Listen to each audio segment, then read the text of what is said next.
नमस्कार, मी वर्षा तुम्हा सर्वांचं स्वागत करते। तर आज मी कच्च्या कैरीचा एक छान चटपटीत चमचमीत असा पदार्थ बनवणार आहे। तोंडी लावण्यासाठी अप्रतिम म्हणजे जेवणाची शान वाढवतो हा पदार्थ। तर नक्कीच करून बघा माझ्या पद्धतीने। अगदी सोपी पद्धत आहे। इथे 3 कैऱ्या घेतल्या आहेत, स्वच्छ धुवून घ्यायच्या। आता ह्याचं मी साल काढून घेणार आहे। पिलरच्या सहाय्याने आपल्याला ह्याचं साल काढायचं आणि कैरी शक्यतोवर जी गोडवाली कैरी असते ती घ्या, म्हणजे फार आंबट गावठी कैरी असते ती घेऊ नका, कारण त्याला ना गुळाचं किंवा साखरेचं प्रमाण जास्त लागेल। तर संपूर्ण ह्या कैऱ्या ज्या आहेत त्या आपण असं सोलून घेणार आहोत।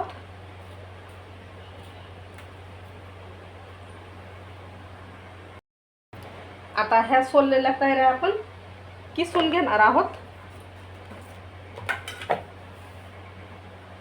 तर इथे अशी एक जाड किसणी भेटते आणि एक बारीकवाली। तर आपण हे बारीक किसणीने किसून घ्यायचे आहेत, म्हणजे पटकन शिजेल। त्यामुळे बारीक किसणीने किसायची ही कैरी। तुम्ही जाड किसणीने देखील किसून घेऊ शकता। तर बघा अशा पद्धतीने बारीक छान असा हा कैरीचा किस तयार होत आहे।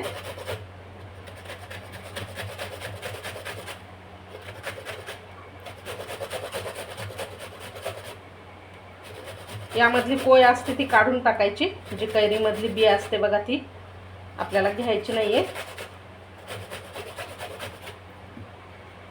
तर अशाच पद्धतीने मी हे किसून घेते कैऱ्या।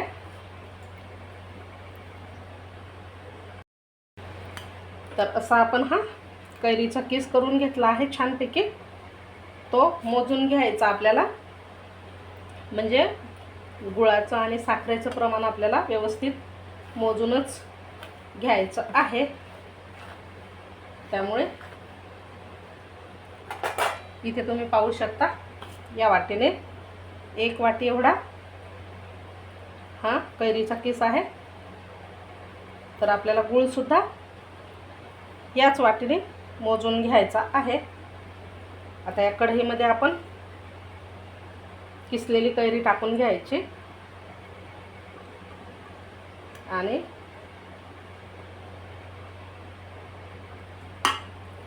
यामध्ये गुळ टाकायचा आहे।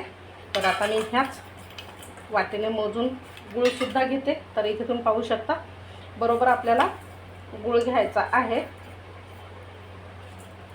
आता हे आपण गॅसवर ठेवून शिजवून घ्यायचं आहे।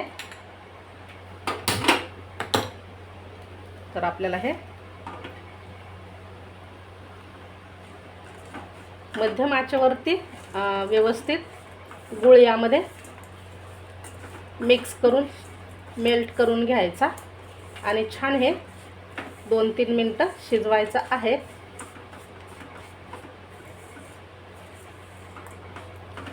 आता हे गुळ मिक्स झाला की मग यामध्ये आपण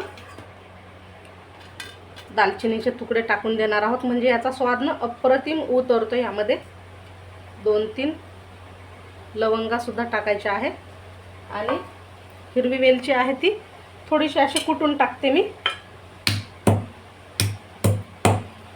याचा पण खूप छान असा स्वाद या रेसिपीमध्ये उतरतो।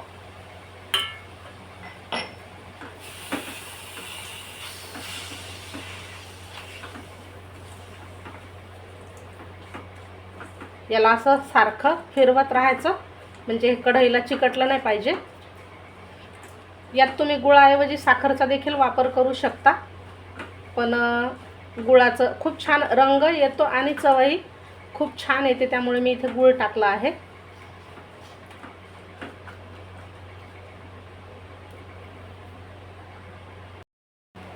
तर इथे तुम्ही पाहू शकता छान असा गुळ यामध्ये मिक्स झाला आहे, विरघळला आहे बघा। आता हे थोडंसं आपल्याला घट्ट करून घ्यायचं आहे आणि मध्यम आचेवरच शिजवून घ्या।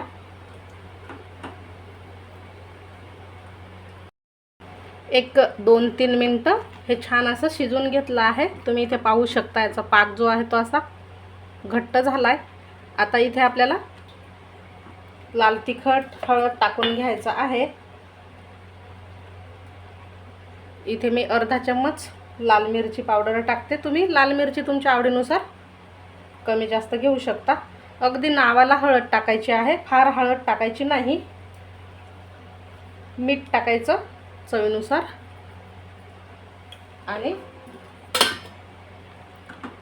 छान मिक्स करून घ्यायचं. लाल तिखट हळद टाकल्यामुळे ना एक असा छान रंग येतो याला.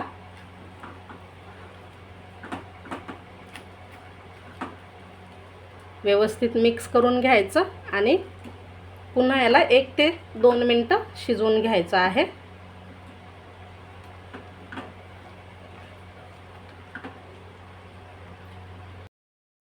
आता 1-2 मिनटं आपण हे पुन्हा शिजवून घेतलं आहे मसाले टाकल्याच्या नंतर. आता गॅस बंद करायचा. याला आता जास्त शिजवायचं नाही आहे. खूप जास्त जर शिजवलं तर हे कडक होईल बघा. म्हणजे यामधला जो पाक आहे तो खूप घट्ट होईल, कडक होईल. त्यामुळे इथे गॅस बंद करायचा आणि एका काचेच्या बरणीमध्ये किंवा अशा बाउलमध्ये हा मुरंबा काढून ठेवायचा आहे. मस्त असा रसरसीत आणि खूप छान लागतो बघा. काचेच्या बरणीत भरत असाल तर थंड झाल्यावर भरून ठेवा आणि फ्रीजमध्ये ठेवा. तर असा हा कैरीचा मुरंबा तयार आहे. कसा झाला कमेंट करा. व्हिडिओ आवडल्यास लाईक करा, शेअर करा. नवीन असाल आपल्या चॅनलवर तर सबस्क्राईब करा. भेटू पुन्हा अशाच मस्त नवीन व्हिडिओमध्ये. तर इथे तुम्ही पाहू शकता खूप छान झाला आहे. कलरही खूप गोड आला आहे याला आणि खायला तेवढाच अप्रतिम लागणार आहे. जेवणासोबत म्हणजे जेवणाची चव वाढवणारा पदार्थ आहे. नक्की करून पहा. आता सध्या कैरीचं सीजन आहे त्यामुळे सोपं आहे पुन्हा करायला. आपल्याला घरातल्या साहित्यामध्ये झटपट होतो. तर भेटू